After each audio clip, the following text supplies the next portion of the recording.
Halo Squadra, kita tahu banyak pesepak bola handal yang lahir dari negeri Samba. Brazil memang banyak menghasilkan pemain potensial setiap tahunnya. Kalau yang masih fresh, kita bisa lihat penampilan cemerlang Vinicius Junior di Real Madrid. Kalau di level senior, nama Neymar mungkin masih bisa jadi yang terbaik saat ini. Kalau kita gali lebih dalam lagi, sebenarnya banyak pesepak bola Brazil yang mampu membuktikan potensinya di level klub maupun timnas. Akan tetapi, memang tidak semua bisa bersinar menjadi seorang bintang. Bahkan ada juga pemain Brazil yang bisa dibilang gagal sebagai seorang pesepak bola.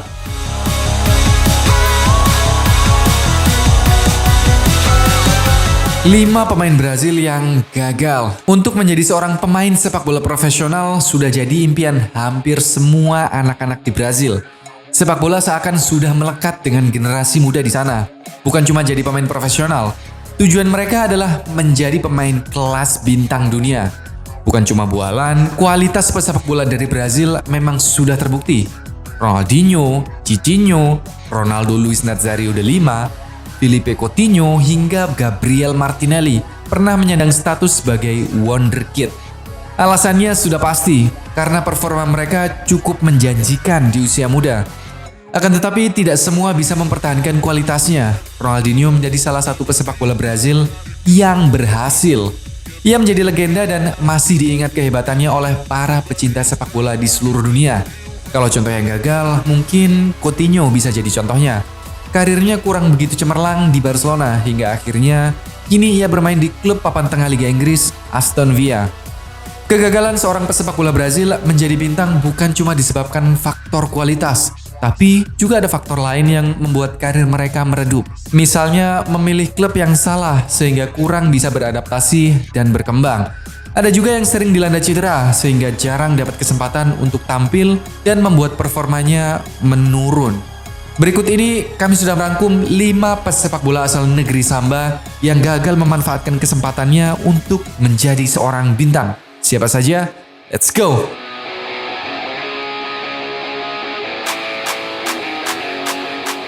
Pecinta sepak bola Italia tentu sudah tidak asing dengan nama Adriano. Pria bernama lengkap Adriano Leite Ribeiro ini sempat menunjukkan penampilan yang apik bersama beberapa klub Italia. Yang paling cemerlang ketika dia masih bersama Inter Milan. Ia berhasil mencatat 234 gol dalam 115 pertandingan. Adriano juga sempat digadang-gadang sebagai the next Ronaldo Nazario. Pada 2003 ketika ia masih berusia 22 tahun, ia mampu meraih sepatu emas dan membawa Brazil menjuarai Copa America. Selang 2 tahun kemudian, ia kembali meraih gelar yang sama.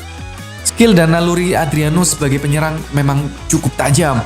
Banyak pencapaian yang mampu diraihnya ketika masih muda. Sayangnya, performa Adriano mulai menurun. Semua bermula ketika ayah kandungnya meninggal dunia. Adriano terjebak dalam depresi. Kecanduannya terhadap alkohol tentu sangat memengaruhi karirnya sebagai pesepak bola profesional.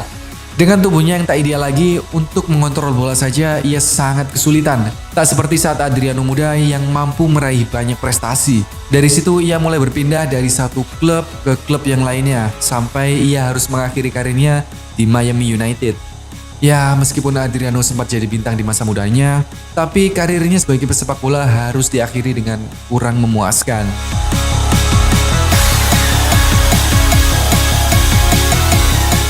Denilson sempat jadi bahan pembicaraan di Brazil karena kiprahnya bersama Sao Paulo. Sebagai winger kiri, ia memiliki kualitas yang sangat apik. Layaknya pesepak bola Brazil, ia memiliki kecepatan dan kontrol bola yang sangat apik. Ia juga berhasil menjuarai Piala Dunia 2002 bersama timnas Brazil. Real Betis harus merogoh kocek cukup dalam untuk bisa mendatangkannya dari Sao Paulo.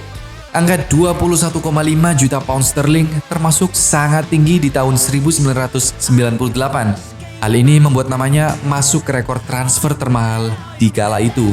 Sayangnya setelah hengkang ke Spanyol, justru performanya jadi tersendat. Dalam 186 laganya, ia hanya berhasil menorehkan 13 gol saja.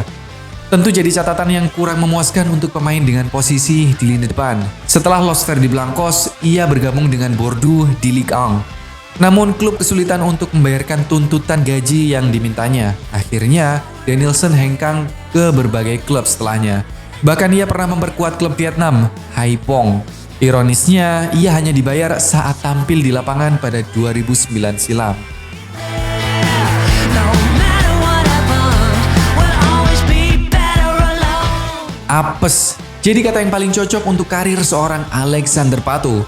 Ia gagal memaksimalkan potensi terbaiknya lantaran cedera yang terus menimpa dirinya. Pahitnya hal itu terjadi ketika ia masih di usia terbilang sangat muda, yang mana seharusnya itu jadi kesempatannya untuk bisa sukses di dunia sepak bola profesional. Pato sempat mencuri perhatian ketika masih tampil bersama Internasional. Di tahun 2007, Milan kemudian tertarik untuk merekrutnya. Ia sempat mendulang 9 gol dalam 18 laganya bersama Rossoneri. Pada 2013 ketika usianya 23 tahun, ia harus pulang ke Brazil dan merumput di sana. Masalah cedera otot membuat performanya kian menurun. Ia pun bergabung dengan klub Corinthians setelah hengkang dari AC Milan. Sebenarnya Pato sempat mencoba peruntungannya kembali ke Eropa. Ia sempat bergabung dengan Chelsea dan Villarreal. Sayangnya performanya tak bisa kembali seperti saat masa keemasannya. Hingga ia memutuskan berkarir di Chinese Super League bersama Tianjin Quanjin. Di akhir karirnya, ia berlabuh di salah satu franchise MLS, Orlando City, hingga hari ini.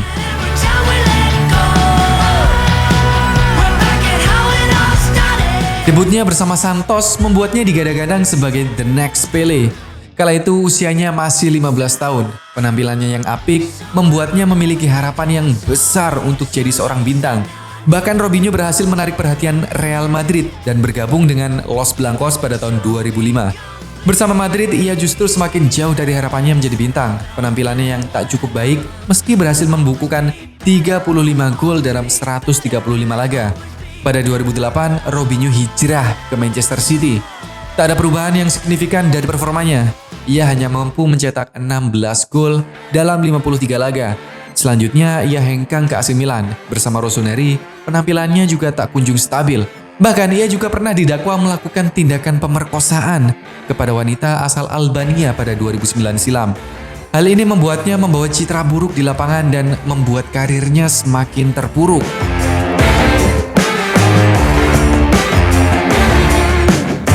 Ganso merupakan tandem sang bintang Brazil saat ini, Neymar Junior, kala masih bermain di Santos.